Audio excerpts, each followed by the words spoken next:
आजच्या या शेतकरी आक्रोश मोर्चाच्या निमगाव केतकीतल्या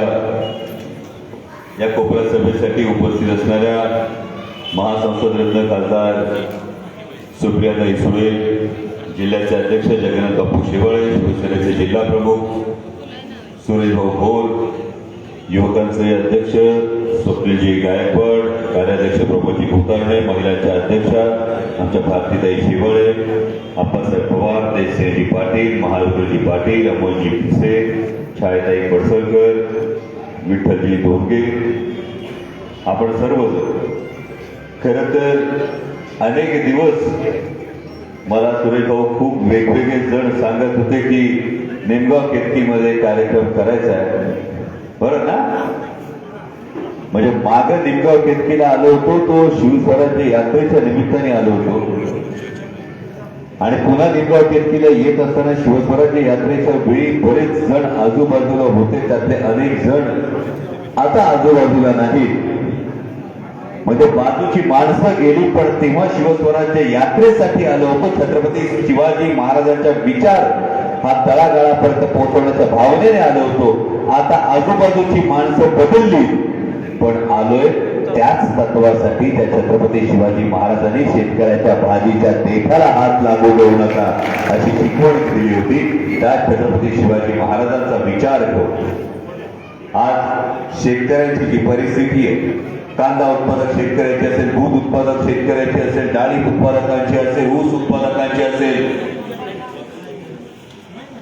हे मोदी सरकार 25 लाख कोटी रुपयांची मोजक्या उद्योगपतींची कर्ज माफ करतं, पण आमच्या शेतकऱ्यांचं काही हजार रुपयांचं कर्ज माफ होत नाही. एका वर्षभरात, गेल्या वर्षभरात, आता नवीन वर्ष साजरं करतील लोक, पण नवीन वर्ष साजरं करत असताना या महाराष्ट्रातल्या 2066 शेतकऱ्यांनी आत्महत्या केल्या आणि महाराष्ट्राचं सरकार सांगतं की आम्ही शेतकऱ्यांचं सरकार.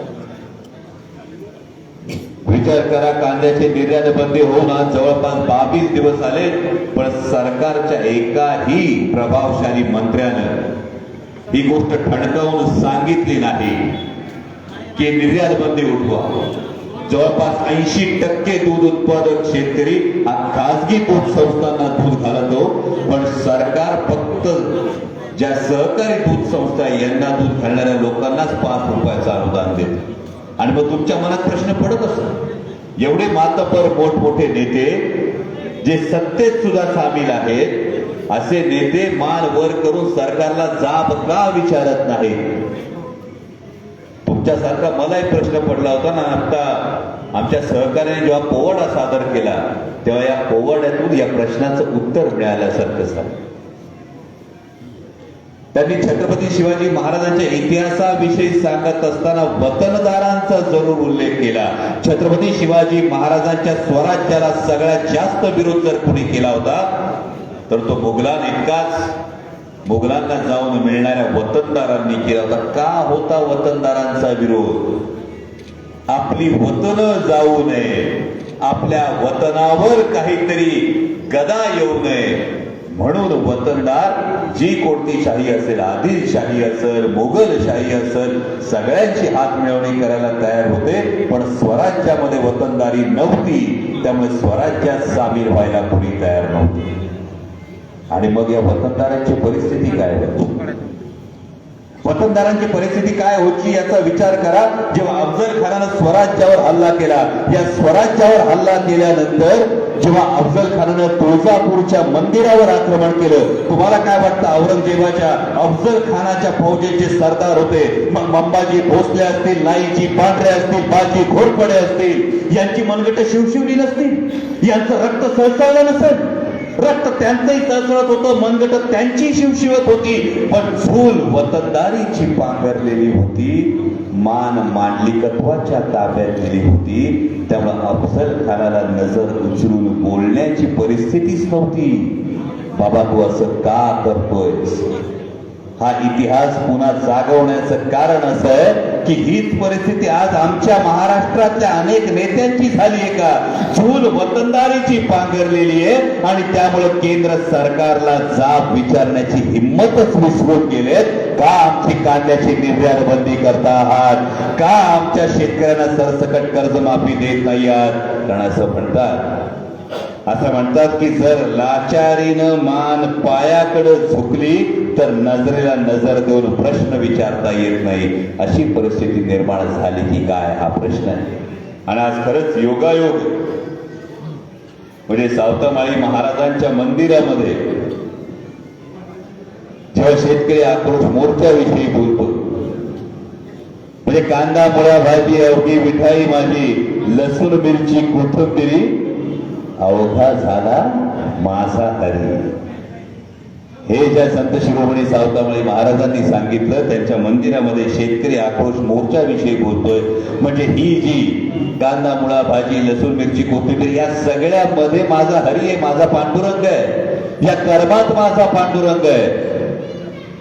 म्हणजे अरण इतकं पंढरपूर पासून जवळ असून संत शिरोमणी सावतामाळी महाराज पंढरपूरला पंढरीच्या दर्शनाला गेले नाही तर आपल्या कामात रममान होणाऱ्या या संत शिरोमणीकडे पाहून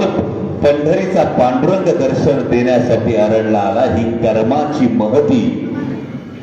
ही शेतकऱ्याच्या कष्टाची महती ही संत शिरोमणी सावतामाळी महाराजांनी घालून दिली आणि आज त्याच शेतकऱ्याच्या कष्टाचा वारंवार अवमान कोण करत असेल तर हे केंद्रातलं भारतीय जनता पक्षाचं सरकार करत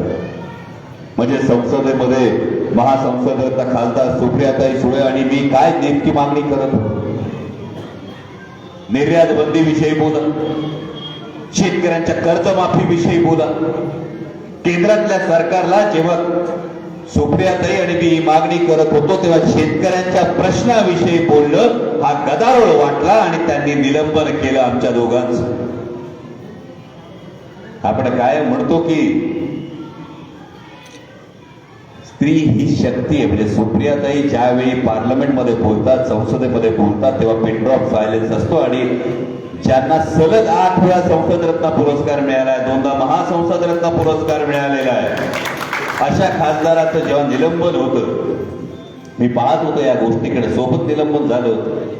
पण मी काय असं म्हणतो की महाराष्ट्राच्या माझ्या प्रत्येक माता भगिनीला एक फार मोठा आदर्श लाभला एक फार मोठा वारसा लाभला आहे तो मातृत्वाचा कर्तृत्वाचा आणि नेतृत्वाचा वारसा लाभला आहे म्हणजे राष्ट्रमाता जिजाऊ मासाहेबांसारखं मातृत्व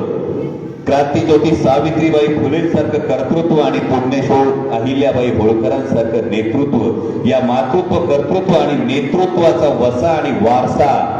या महाराष्ट्राच्या राजकारणात आजच्या घडीला कोणी चालवत असेल तर त्या आदरणीय खासदार सुप्रियाताई सुळे चालवतात आणि जेव्हा त्यांचं निलंबन होतं आणि हे निलंबन शेतकऱ्यांच्या प्रश्नासाठी शेतकऱ्यांचे प्रश्न मांडताना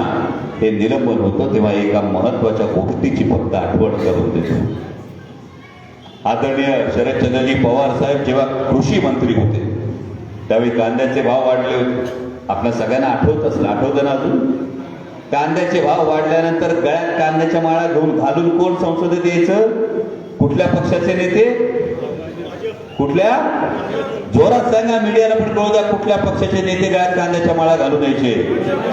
भाजपचे आणि काय सांगायचे निर्यात बंदी करा निर्यात बंदी करा निर्यात बंदी करा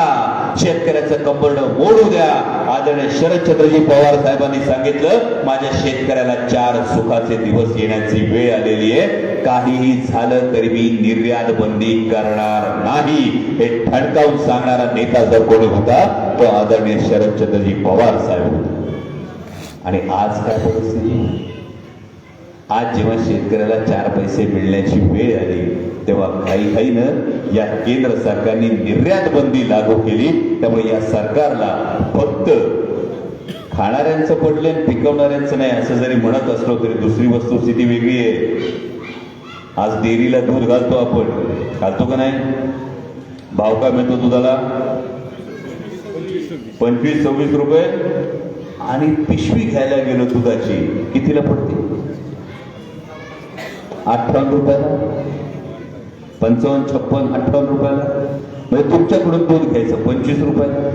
पिशवी येते 55 रुपयाला, मधल्या 30 रुपयाचं होतं काय? म्हणजे मग हे सरकार नेमकं खाणाऱ्यांचाही विचार करत नाही, हे पिकवणाऱ्यांचाही विचार करत नाही. हे सरकार फक्त मोजक्या उद्योगपतींचा विचार करतं आणि म्हणून त्यांच्यासाठी 25-30 लाख कोटींची कर्जमाफी होते, पण आमच्या सर्वसामान्य शेतकऱ्याच्या कर्जाचा विचार होत नाही. आणि म्हणून या शेतकरी विरोधी सरकारचा हा बुरखा फाडण्यासाठी हा शेतकरी आक्रोश मोर्चा निघाला आणि मोर्चा निघाल्याबरोबर भारतीय जनता पक्षाच्या नेत्यांना मळमळायला लागले. म्हणजे भाजपच्या प्रदेशाध्यक्षांनी घाईघाईने सांगितलं या मोर्चाने काय व्हायचं नाही, पण या अध्यक्षांना प्रदेशाध्यक्षांना अजिबात याची फिकीर नाही की हे शेतकऱ्यांचे प्रश्न सुटले पाहिजेत. केंद्रात बसलेल्या भारतीय जनता पक्षाच्या माध्यमातून त्यांना हे सांगितलं पाहिजे की आमचे शेतकऱ्यांचे प्रश्न आहेत हे सोडवा. आणि हे जर सुटत नसतील आणि सरकारला जर जाग येत नसेल तर या सरकारला जाग करावं लागेल. आणि त्यासाठी या संघर्षात तुमच्या खांद्याला खांदा लावून महाविकास आघाडीचा प्रत्येक कार्यकर्ता काय उभा राहील हे तुम्हाला हमी देतो आणि थांबतो. धन्यवाद. जय शिवराय.